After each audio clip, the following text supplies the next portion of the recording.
Hola a todos, muy buenos días, bienvenidos a un nuevo Morning Meeting Apertura del Mercado Europeo.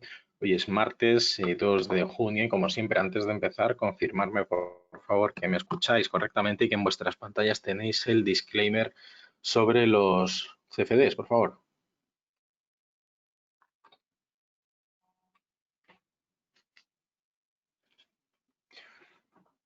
Perfecto, gracias.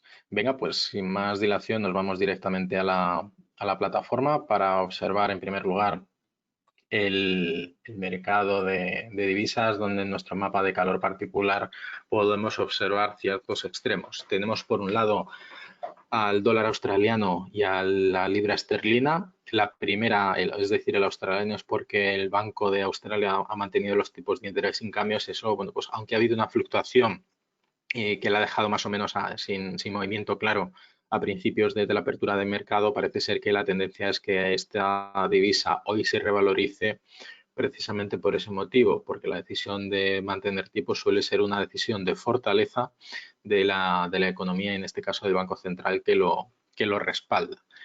Aparte de eso, bueno, pues la libra esterlina está también subiendo con fuerza porque, como ya os había comentado en alguna otra ocasión sobre las monedas de cambio que puede usar en este caso Reino Unido para negociar determinados términos con la Unión Europea, sobre todo con el tema de la escisión de British Airways de IAG, bueno, pues parece que ya se está empezando a observar. En este caso, a través del periódico de UK Times, reportó ayer que el Reino Unido está listo para ofrecer concesiones en las conversaciones comerciales entre la Unión Europea y el Reino Unido en caso de que sea la Unión Europea quien ofrezca algo primero. O sea, es como, estoy dispuesto a negociar, pero si tienes que ser tú el primero que ofrezca algo, bueno, pues eso no funciona así. Es de alguna manera un poco hipócrita. Si tú realmente quieres algo, pide lo que quieres y luego se empezará a negociar, no al revés. Es decir, estoy dispuesto a negociar a ver qué ofreces. No, pues no es de esa manera. Pero bueno, aparte de eso, bueno, pues movimientos con cierto sesgo mixto, porque aunque tenemos a las divisas emergentes a ambos lados de la cotización frente al dólar, principalmente están a la izquierda, eso sí, tenemos a la corona noruega y al dólar canadiense subiendo con fuerza. Ayer vimos subidas importantes en el Brent, no tanto en el Texas, y bueno, pues hoy tenemos recordar el dato de API semanal que espera un recorte de 1 millón de barriles. Veremos si no nos da la sorpresa, como pasó la semana pasada, que se esperaba un recorte y finalmente hubo un incremento de los inventarios. Bueno, pues por no decir otra cosa, espectacular, ¿vale? Si vamos directamente al calendario, después de haber visto las decisiones de tipos de interés de Australia, donde lógicamente no se han mostrado eso, o sea, no ha habido cambios, ¿vale? Aunque aquí no lo pone, se han mantenido los tipos sin cambio. Nos quedan por conocer los PMI de la industria de Suiza, que en principio se recuperaría un poquito, pero sigue por debajo de 50 puntos y eso sigue manteniendo un tono de contracción. Lo único que nos quedaría para hoy es a las 11 menos 20 el cambio de API semanal. Como os comentaba, la semana pasada el dato se esperaba un recorte, finalmente fue un incremento de 8,7 y hoy hay un recorte de 1 millón. Pero vemos finalmente lo que sucede. En cualquier caso, y empezando en el mercado de materias primas, podemos ver que el Brent ayer pues, siguió con una línea casi paralela a la evolución de su media de 200 sesiones en el gráfico de 15 minutos. En principio esto supone bueno, pues, una evolución, una tendencia alcista evidente y ayer después de movimientos importantes con una corrección que luego fue recuperando poco a poco con gran escalabilidad, acabó cerrando un 3% al alza. La apertura para hoy sigue siendo alcista, no tan intensa pero muy parecida a la de las aperturas previas o de jornadas anteriores y veremos a ver lo que nos depara el mercado del petróleo. En cualquier caso, la cotización en torno a los 38,70 dólares por barril, bueno, pues está muy asemejada ya a la cotización de los 35,70 dólares del Texas, que mantienen ese diferencial, ese gap de 3 dólares por barril entre ellos. En este caso, el tema de las revueltas en Estados Unidos está afectando a la cotización del Texas, que en comparación al Brent, que recuperó casi un 4%, como podemos ver un 3%, perdón, como podemos ver en el gráfico, en el caso del Texas solamente lo hizo con un 1%. Y aunque hoy vuelve a haber subidas, veremos a ver bueno, pues cómo evoluciona el mercado, teniendo en cuenta que hoy no hay mucho calendario macroeconómico en sí, pero sí tenemos mucha política en la jornada. Tenemos por un lado, a los índices americanos que ayer minimizaron los informes de que China planea detener las compras de productos agrícolas a Estados Unidos, por lo tanto incumpliría el acuerdo de la fase 1. Por otro lado, tenemos a Donald Trump advirtiendo que desplegará más tropas en ciudades estadounidenses en caso de que las autoridades locales no detengan a los manifestantes y que podría, bueno, pues se especula que podría imponerse la ley marcial. Hay que tener en cuenta dos cosas, que el tema de las revueltas está perjudicando al entramado empresarial, donde las tiendas, comercios y servicios pues están viendo afectados, y por otro lado un posible repunte o más que probable repunte de coronavirus, dado que el contacto de todas estas personas que están en las reyertas y en las revueltas pues podría ser susceptible de incrementar los casos en Estados Unidos, que ha ido poco a poco durante las 2 últimas semanas recortando infectados, pues bueno, que vuelva otra vez a repuntar con fuerza. Ya en otros derroteros, en el caso del oro, bueno, pues hay un ligero parón. Tenemos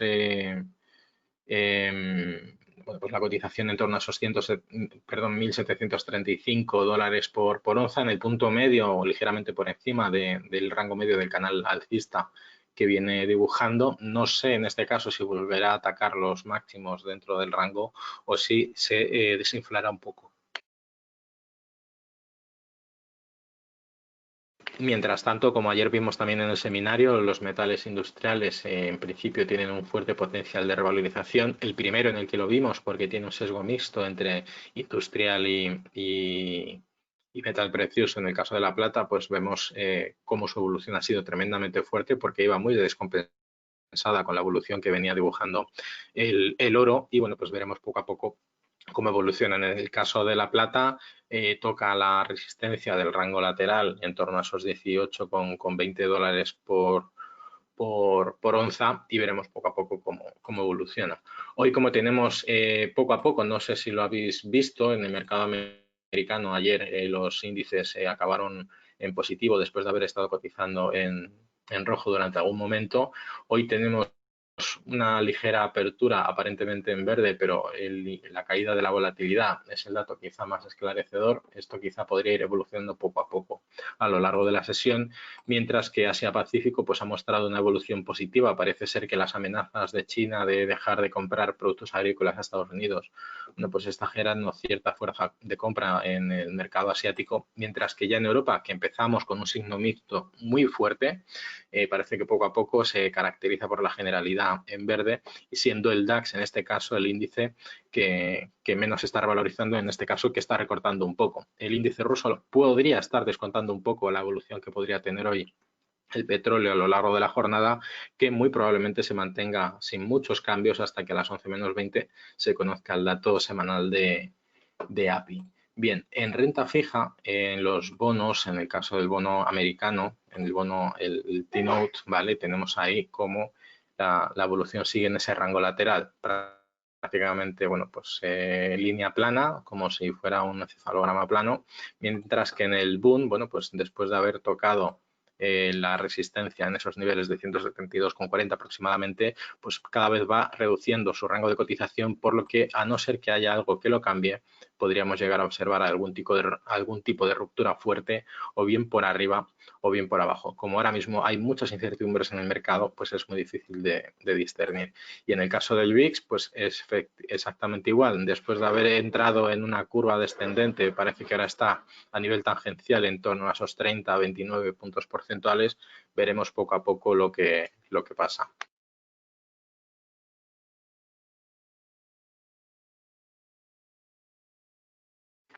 Si continuamos ya en este caso, la renta variable, tenemos por un lado la evolución del DAX alemán.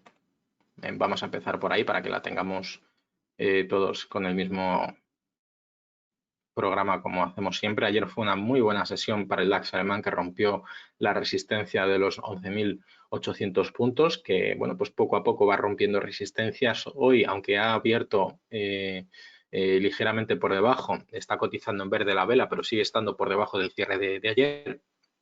Veremos poco a poco cómo va evolucionando este instrumento, que bueno, pues le vendrá afectando mucho, sobre todo a las negociaciones que tenga la Unión Europea con el Reino Unido. Por otro lado, el S&P 500, bueno, pues parece que no encuentra ningún tipo de resistencia, va poco a poco, bueno, pues subiendo. En principio, el primer objetivo que tiene cercano en torno a los 78,6 de Fibonacci son los 3.089, 3.090 puntos. Podríamos incluso redondearlo incluso a los 3.100 puntos del índice, que parece que no le afecta en absoluto las revueltas por Estados Unidos. Entonces, ni siquiera la guerra comercial, ni las tensiones de la guerra comercial. Es decir, los índices americanos parece que no les afecta absolutamente nada. No tiene ningún sentido. En el caso del Nasdaq, la evolución es igual, lo que pasa que en este caso parece que va poco a poco a atacar esa recuperación del 100% del retroceso de toda la caída originada por el coronavirus, mientras el Dow Jones, muy parecido al índice, al S&P 500, parece haber tocado de nuevo en su primera onda, en su nueva figura de onda de Elliott, podría haber tocado esos niveles en torno a los 25.800 puntos, y ya en el IBEX 35, que recordemos que es el índice más realista, al menos bajo mi punto de vista, que hay actualmente, porque no está teniendo una evolución positiva, porque realmente no hay nada macroeconómico que lo acompañe. No tiene ningún sentido malos datos macroeconómicos y una evolución positiva en los mercados, ni siquiera por las medidas adoptadas de los bancos centrales de inyecciones de liquidez. No tiene ningún sentido, porque de hecho eso genera una dependencia estructural a las inyecciones de liquidez, que impide que haya competitividad en el mercado, que desaparezcan las empresas que tengan que desaparecer para que puedan aparecer otras nuevas en su lugar. En el caso del IBEX parece que poco a poco va buscando cerrar ese hueco que tiene pendiente de cubrir desde el día 11 de marzo, y bueno, pues poquito le queda en este caso, que aproximadamente unos 60 puntos del índice podría hacer. Estamos hablando de un 1%, menos de un 1% de revalorización. Veremos a ver lo que sucede. Y ya en divisas, pues bueno, para cerrar la sesión, empezamos en este caso por el euro dólar, donde la evolución relativa entre ambas divisas parece que las últimas 3 jornadas no está tan clara, después de haber roto la resistencia de los 1,11. Recordemos que actualmente el valor de mercado, el valor justo entre el euro y el dólar, debería estar mucho más alto, ¿vale? Porque en términos relativos, en base a la cotización real de mercado, el dólar está mucho más depreciado de lo que refleja el tipo de cambio. Recordemos el seminario de ayer, los que lo visteis por la tarde, y lo tendréis hoy publicado en la plataforma. Los relativos entre estas dos divisas, por las inyecciones de liquidez del Banco Central Europeo y de la Reserva Federal, ha generado una divergencia entre el valor de mercado, que es el que estamos viendo ahora mismo en pantalla, y el valor real en función de los cálculos de los propios bancos centrales. Entonces parece que, bueno, pues ahora mismo hay una pérdida de la curva de crecimiento en esta cotización. Probablemente busque aguantar este nivel de soporte en los 1,11, y mientras no pase nada, lo contrario es que mientras esté cotizando por encima de la media de 200 sesiones, que es la línea gruesa de color negro, en principio podríamos haber empezado a observar el inicio de una tendencia alcista. Por otro lado, la libra frente al dólar, bueno, pues podemos observar esa depreciación del dólar, y la fuerte apreciación de la libra esterlina está haciendo que la cotización suba con mucha fuerza. Se cambia a 1,25 dólares una libra, mientras que en otras divisas, como por ejemplo el dólar australiano con el estadounidense, en todas ellas, que el dólar estadounidense es la contraparte, vemos fuertes subidas prácticamente, y en muchas de ellas hemos visto ruptura incluso de la media de 200 sesiones, que en este caso aquí es de color naranja, que bueno, pues podría indicar un giro o un cambio en la tendencia. Muy bien, por mi parte nada más. Prestar atención como siempre a las noticias que vayamos publicando. Por supuesto, muy atentos a aquellos que invirtáis en el petróleo a última hora de la noche, o de la tarde o de la noche, a última hora de la sesión, el dato del cambio de inventario de petróleo, y por supuesto en la ventana de vídeos las últimas novedades. Recordad que tendréis publicado hoy el seminario que di ayer, y ya tenéis el seminario de lunes de renta variable, que es el de Nvidia. Por mi parte nada más, desearos muchísima suerte, gracias por asistir, y nos vemos mañana en un nuevo seminario. Hasta la próxima.